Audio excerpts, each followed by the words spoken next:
Hi there. My name is James, and this is my community art collaboration project. Arts education is important to me because I think self expression is extremely important to keep students engaged in school and explore interests and thoughts they encounter. Fostering and providing expressive art forms and projects is something I'm passionate about, and I will continue to grow and expand ideas I create and come across from peers, the internet, school staff, student ideas, and so on. In this time of a global pandemic and a widespread social isolation, I want to have a way to have people connect and collaborate through the internet. Creating fun memories and experiences during these tense and stressful times is important more than ever, and I want people to see how the internet can not only connect people through social interaction, but also be a way to collaborate, create, and ultimately have play with and do that with someone through art. So playing and creating through art. What brought me to arts education in the first place was to experience and learn about new and creative ways to collaborate and express with art alone or with others. And I hope that this project idea can contribute to others in that sense. So, transition into my PowerPoint. Hello again. So now we're on to the PowerPoint section. So what I am proposing is creating a postcard online with someone from your community on a website called agi.io. And then after it's finished, you print the product, and then you print like at least 25 of them, and then mail it to the person who you made it with, mail it to members of the community, family, and friends. And we'll get into more details of what that entails. But first of all, what is agi.io? And this is a website where you can make art with multiple people at the same time. And it's really, really cool. And this is a final product I made with the help of some of my family. I practiced it with some family to see how well this worked, and it was wonderful. And I have a clip of me drawing on some road, and my brother's making a fence. In the background there you can see. And I'm not sure what the limit is of how many people can do this at once, but I assume it's at least 3 or 4 at least, and that would be pretty much the limit of what this project would be, is having 3 or 4. You could do more. Yeah, so this is a really, really great way to have people make art together while being apart and not having to be, everyone has to be socially distancing. So, the process. So this project is simulating that school is still happening and it's not closed, but people are still social distancing, or alternatively, like in Alberta, they still have school online. So either way, this project could work that way. So, obviously you can't have an art project if the school's canceled. So this is simulating that people are still social distancing and they can't be around many people, or they have to limit the amount of people they're around. But school is still happening either online or school. You go to school. So the next step would be you pick someone from your neighborhood, and it can be done with more than one person. I think it'd be really cool to create an art piece with at least 4 people or something. But if it's only 2, that's okay. You're still making art with someone online at the same time, which is awesome. Or it could be someone at a distance if you can't connect with anyone that's local to them. If maybe someone's just moved to Canada, or they live in an apartment. So, and I mean, as a teacher, you could also connect them with people as well. But I think the biggest thing is that it's online. But I understand this project has to try to be community based. But so you try your best to maybe connect them with someone that's local in the community. And then also suggest to the students that they should be in a call with them or chat with them while they're drawing at the same time. And there is a chat bubble. You can, type in here and you can type back and forth. But, a call will be easier to talk as well. And then they'd use this website like I showed.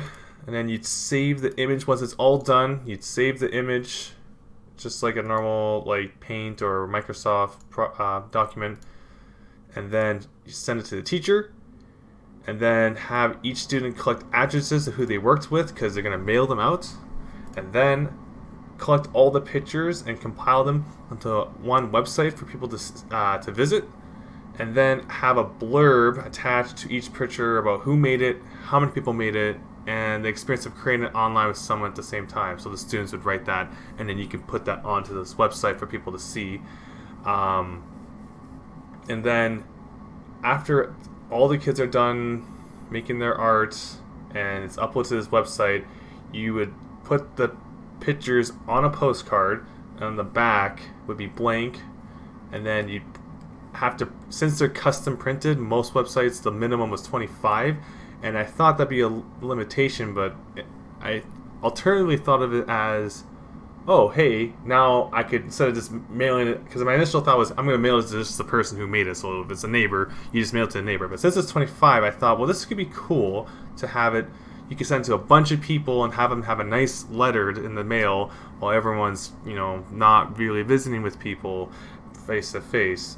So the minimum was 25, and then they could write on the back the website that all these pictures are on, and write a nice letter about whatever.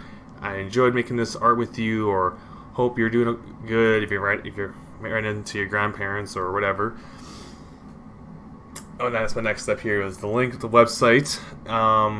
And then you could also put on the website, you could put the school address if people want to mail something back to the student. And I think that's a good opportunity to have that maybe back and forth with communication through that, which I think would be cool. But it's optional, but it's just nice to have a school address.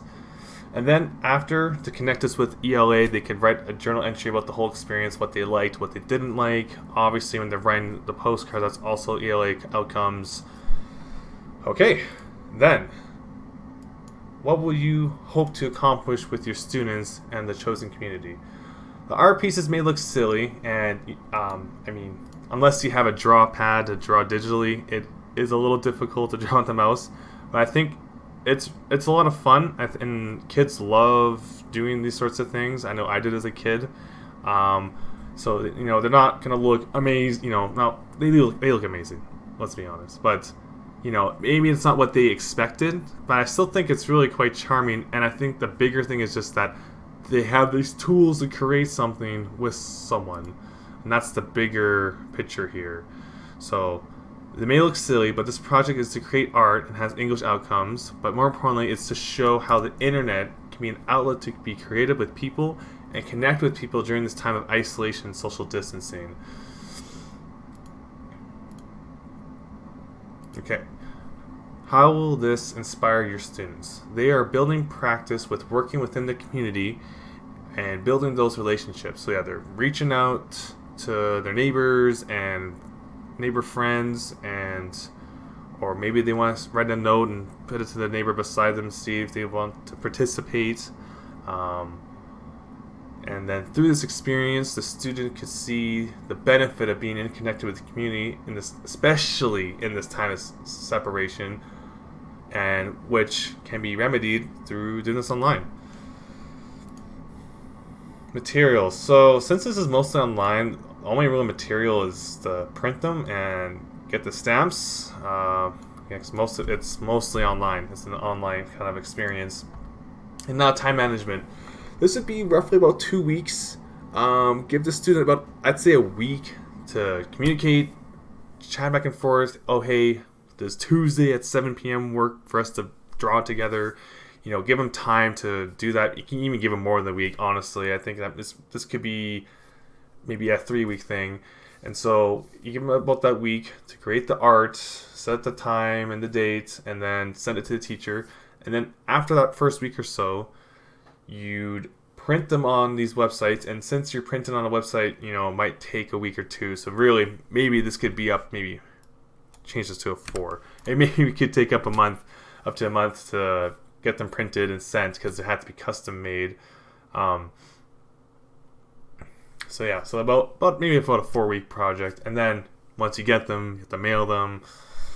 So organization. So the biggest thing would be to have, since these students are writing addresses and get them to you, you have to, keep it organized and have an address sheet for all these people and their names so that they can write these letters. And then also you have to have a website that's easy to access, very clear with the pictures, and have an option to have these text blurbs underneath, that's a very simple web layout. There's thousands of make your own websites that you can do that. That's not so hard, but you still have to set that up and upload the pictures and all that. So the next thing, budget. So my budget is estimated with 28 students. So to mail a card is about $1. And if they have 25 cards for 28 students, that's $700. I don't think the students will mail all 25. I feel like maybe it'd be like 15, maybe at most, and then they have 10 extra that they want to share with a friend, or keep one just for home, or give one to their parents. But this is simulating if we mail all 25, it's $700, and to print each card is $1.12. And so 25 for 28 students is another $784 for a total of almost $1,500. So funding possibilities. So there is the Canadian Council for Arts, Saskatchewan Arts Boards, and the Government of Canada also has sort of these community building arts stuff. Those are, I think, more bigger scale, but I mean, it wouldn't hurt to at least submit grants and see where that goes. So yeah, these are some of the options. There's plenty more, and I'm sure you could contact this Canada Council for the Arts, or the Saskatchewan Arts Board, or the Government of Canada, and see, hey, I'm a teacher, I'm looking for doing something out of the ordinary for an art project, and I want some assistance or grant assistance. So I'm sure these people could help, if not with money, or leading to other places that you could get a grant. So yeah, so that concludes my art project. It changed quite a bit since the start, what I initially thought of, but since with this pandemic, I really wanted to change it up, and at least speaking for myself, I think this is really cool to it was based off this practice. I have this video. It was really cool to make art with someone. This person was in the same house as me, but potentially, if it's someone that's, in your neighborhood or across the world making art, I think that's really cool. And printing them and sharing them and building these relations and communicating, I think is really important right now, more than ever, is having this sort of cool social interaction with people in the community. So yeah, thank you for listening to my project pitch. Have a wonderful day.